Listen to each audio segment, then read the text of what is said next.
Aujourd'hui, nous sommes avec Claude de Cuypers, maire de Monthyon, et Michèle Brun, directrice au SMITOM.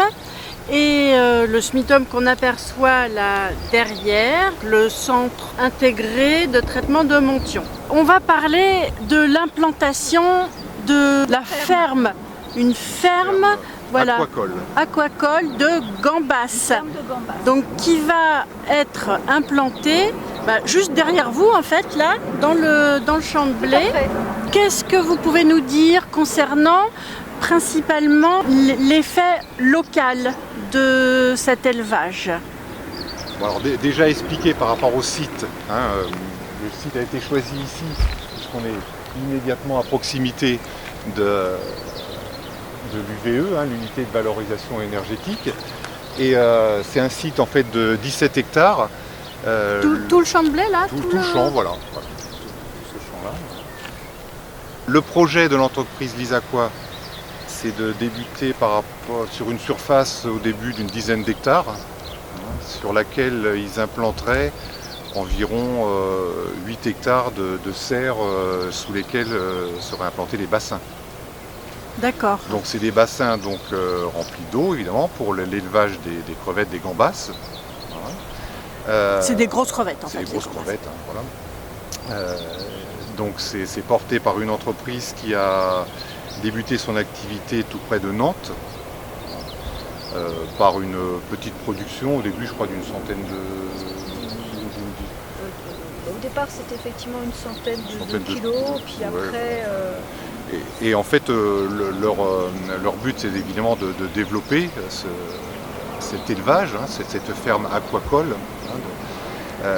Alors en fait il faut juste savoir que c'est une production qui actuellement ne se faisait pas sur notre territoire. Toutes les gambas sont importées, on va dire, d'Afrique ou d'Amérique du Sud.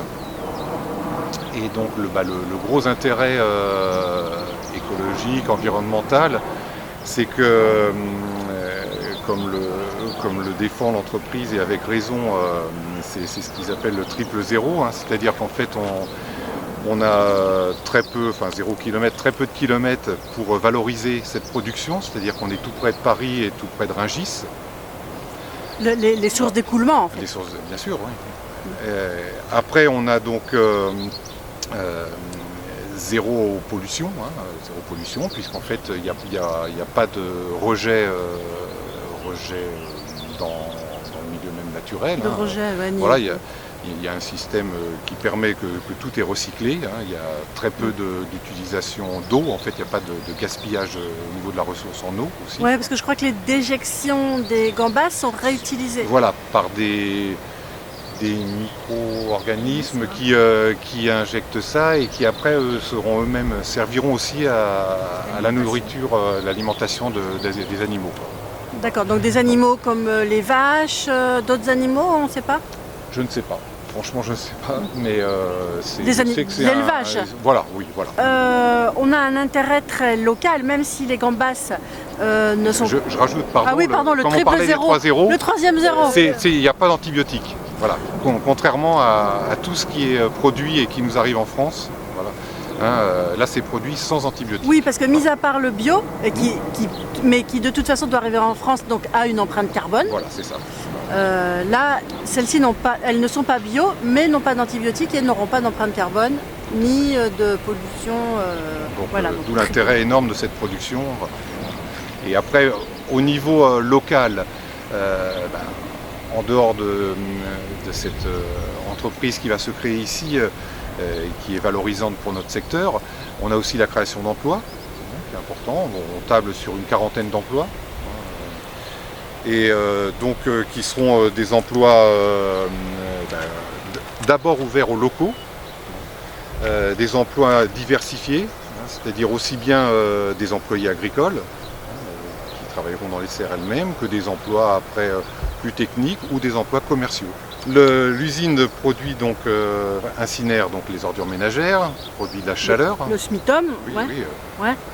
L'usine du avec SMITOM. la DSP qui est faite à Veolia, la DSP. à Saint-Moval, la délégation de service public. Le SMITOM est un syndicat de communes, voilà, qui a délégué la gestion à une entreprise qui s'appelle Veolia et à sa filiale Somoval. Et toi, donc le SMITOM où tu es vice-président, Exact, oui. voilà, chargé des grands projets. Autour de cette unité et pour la valorisation aussi de l'énergie. Donc en fait, cette combustion des chaleurs, des ordures ménagères produit donc de la chaleur, qui est, alors, je ne suis pas technicien, mais le processus s'est transformé en fait en vapeur d'eau. Ça produit de l'électricité. Donc on est un gros fournisseur d'électricité qui repart dans le réseau. Et en fait, en sortie de turbine, il reste ce qu'on appelle de la chaleur résiduelle, qui elle justement actuellement part sous forme de vapeur d'eau dans l'atmosphère. Et c'est cette chaleur résiduelle qui va être réutilisée en passant par une turbine et par des condensateurs, je crois, qui vont en fait pouvoir chauffer l'eau qui alimentera les bassins. Actuellement, cette chaleur, elle part là et elle n'est pas utilisée du tout. Voilà. C'est une énergie qui est perdue. Qui est perdue. Ça fait combien de temps que vous réfléchissez à un projet comme ça? Alors, Des années. Michel peut vous en parler. Ce projet effectivement a mûri depuis de longues dates, puisque effectivement quand nous avons renouvelé notre contrat de concession, ce projet de toute nature pour installer des serres à proximité de notre VE était déjà inscrit effectivement dans le contrat. Ce qu'il y a, c'est que c'est difficile de trouver des partenaires intéressés pour venir s'installer effectivement sur plus de 17 hectares pour mener à bien ce type de projet. Il faut avoir les reins solides. C'est pour ça que le SMITOM et son partenaire Veolia ont lancé un appel à manifestation d'intérêt, un appel à projet tout simplement, où nous avons eu plusieurs candidats qui ont proposé différentes solutions. Alors ça a été à la fois de l'agriculture, des tomates, ça a été également de l'aquaponie, différentes formes, et le type, effectivement, la proposition là, de l'ISAQUA sur les gambas. Donc un jury s'est réuni en septembre 2021. Et puis, effectivement, ce projet qui était le plus énergivore, qui allait effectivement consommer le plus d'énergie, comme l'a dit effectivement M. de Cuypers, a été retenu. Il a été retenu pour cette forme de besoin d'énergie, mais aussi parce que effectivement ce projet est très vertueux, à la fois création d'emplois, à la fois on est dans une boucle d'économie circulaire, on est dans du local, on ne va pas se déplacer à des millions de kilomètres, détruire la mangrove, puisque effectivement les gambas tropicales qui nous arrivent, elles sont issues de bassins où précédemment il y avait des mangroves qui ont été détruites. Donc effectivement on est aussi dans une protection environnementale et très vertueuse. Et donc typiquement effectivement ce projet consiste à récupérer cette chaleur qui est perdue, cette chaleur de récupération, et de l'injecter dans ce projet de façon à permettre à un industriel de profiter d'une énergie locale qui se veut vertueuse. Qui plus est, s'il y a création d'emplois, voilà. C'est une première en France. Voilà, Saint-Herblain, le projet actuel de l'ISAQUA est prévu. Saint-Herblain, près de Nantes. Voilà, est prévu pour une dizaine de tonnes. Le projet proposé sous mention préconise 100 tonnes au départ, voire à se développer. L'ambition, c'est de porter à 500 tonnes le projet, voilà, et qui est amené à durer plusieurs dizaines d'années, bien évidemment.